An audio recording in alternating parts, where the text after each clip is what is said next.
నువ్వు ఉన్నప్పుడు పరీక్షా పత్రాలు జిరాక్స్ సెంటర్లలో పల్లి బఠానీల్లాక అర్రాజు పెట్టి అమ్ముతుంటే సిగ్గులేనోడా ఏ ఒక్క రోజైనా దద్దమ్మల్లో ఆ దొంగల్ని అరెస్టు చేసినవా? మేము వచ్చినాక బొక్కలేసినాం ఎవడైనా అట్లా చేస్తా అంటే. అందుకే ఈరోజు పేదోళ్ళ పిల్లలకు ఉద్యోగాలు ఇవ్వడానికి పారదర్శకమైన నియామకాలు చేపట్టడానికి పబ్లిక్ సర్వీస్ కమిషన్ ని ప్రక్షాళన చేసినాం. కోర్టులలో ఉన్న కేసులను పరిష్కరించి ఇవాళ వేలాది ఉద్యోగాలు ఇచ్చే బాధ్యత తీసుకున్నాం. ఒక్కరోజైనా తండ్రి నోటైనా, కొడుకు నోటైనా, అల్లు నోటైనా, బిడ్డ నోటైనా, వాని సుట్టపని నోటైనా ఈ ప్రభుత్వం మంచి పని చేసింది, ఈ పని మంచి చేసినందుకు మేము అభినందిస్తున్నామని ఒక్కరోజైనా మాట్లాడినరా? పొద్దున్న లేస్తే గవే చెత్త మాటలు, సొల్లు వాగుడు. ఎప్పుడు ఇది పోతుందా, ఎప్పుడు మేము కూర్చుంటామని. ఒక ఆయన అంటాడు ఇది 3 నెలలు కూడా ఉండదని, ఇంకొక ఆయన అంటాడు 6 నెలలు కూడా ఉండదని.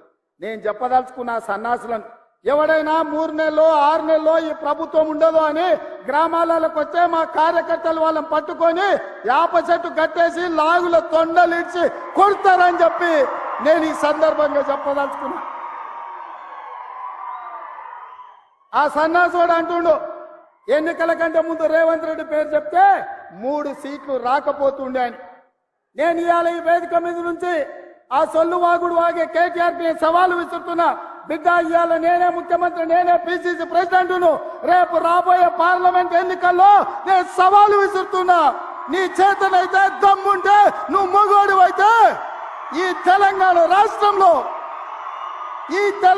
రాష్ట్రంలో బిడ్డ ఒక్క సీటు గెలిచి చూపించు.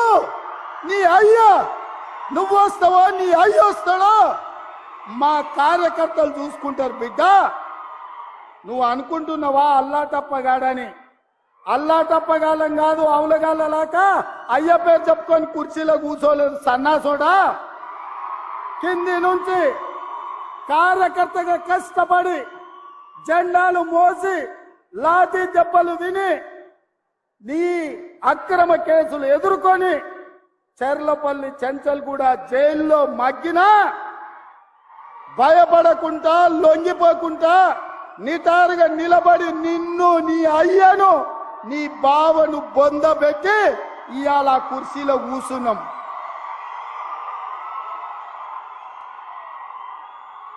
ఈ కుర్చీ ఇనాం కింద వచ్చింది కాదు, ఈ కుర్చీ అయ్య పేరు చెప్తూ వచ్చింది కాదు బిడ్డ. నల్లమల్ల అడవి నుంచి తొక్కుకుంటూ వచ్చి నీలాగటో నెత్తి మీద కాలు పెట్టి తొక్కి ఆ కుర్చీలో కూర్చోబెట్టింది మా కార్యకర్తలు. ఇవాళ కుర్చీ ఉందంటే అది మా కార్యకర్తల త్యాగం. ఇవాళ కుర్చీ ఉందంటే మా కార్యకర్తల పోరాటం. ఈ కార్యకర్తలు వీళ్ళు నాకండగా నిలబడ్డంత కాలం, నన్ను భుజాల మీద మోసినంత కాలం, నువ్వు కాదు, నిన్ను పుట్టించిన నీ అయ్య కాదు, వాళ్ళ దేవుడు వచ్చినా ఈ కుర్చీని తాకలేరని నేను ఇవాళ చెప్పదలుచుకున్నా. ఇవాళ ఆయన మాట్లాడుతుండు మేము సోషల్ మీడియా ఉంటే మేము గెలిచేటోళ్ళమని. అరే సన్నాసోడా, ఉన్న టీవీలన్నీ సుట్టపొల్లవే కదరా. మాకేమన్నా టీవీ ఉందా, మాకేమన్నా పేపర్ ఉందా? మా అయ్య చూపించుకోవడానికి ఏమన్నా టీవీ ఇచ్చిండా, రాసుకోవడానికి ఏమన్నా పేపర్ ఇచ్చిండా? సొల్లువాగుడు వాగడానికి మాకేమన్నా మైకులు ఇచ్చిండా? సాయంత్రం పూట సేద రీయడానికి జూబ్లీహిల్స్ లో సినిమా వాళ్ళ గెస్ట్ హౌస్లు ఏమన్నా మాకు ఇచ్చిండా? ఏమిచ్చిండా? మా కార్యకర్తలు కష్టపడితే, మా కార్యకర్తలు నిలబడి కొట్లాడితే మాకు ఇవాళ ఈ అధికారం వచ్చింది. ఇవాళ నువ్వు చేసే తప్పుడు పనులు మా కార్యకర్తలు సోషల్ మీడియాలో పెట్టారు. మాకు ఆ ట్యూబ్ అక్కర్లేదు, ఈ ట్యూబ్ అక్కర్లేదు, ఏ ట్యూబ్ అక్కర్లేదు. బిడ్డ, నీ ట్యూబ్ లైట్ వలగొట్టే బాధ్యత మాత్రం మేము తీసుకుంటాం. ఆయన చివరికి దివాలా చెడి యూట్యూబ్ ఛానల్ పెట్టుకుంటామంటుండు. అట్లనే కృష్ణానగర్లో ఏదైనా బ్రోకర్ దందా కూడా పెట్టుకో. అది ఇది 2 కలిస్తే బాగానే నడుస్తుంది నీ వ్యాపారం. ఇప్పటికి కూడా సిగ్గురాలే. వాళ్ళ కుటుంబం తోసుకుంటే తెలంగాణ ప్రజలు చెప్పు తీసుకొని కొట్టిండ్రు అనే సంగతి ఆయనకు అర్థం కాలే.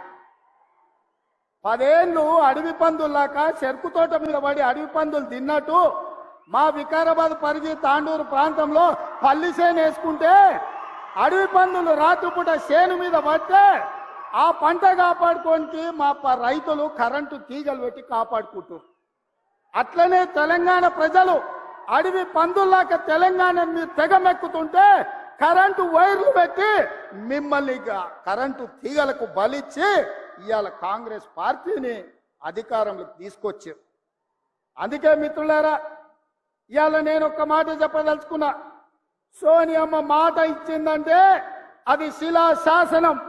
సోనియమ్మ గారు ఏదైతే మాట ఇస్తే అది శిలా శాసనం. ఆ శిలా శాసనాన్ని అమలు చేయడానికి మా ఊపిరి పోయినా మా రక్తం దారబోసైనా అమలు చేసే బాధ్యత నా మంత్రివర్గం, నా మిత్రులందరూ కలిసి తీసుకుంటాం. ఇవాళ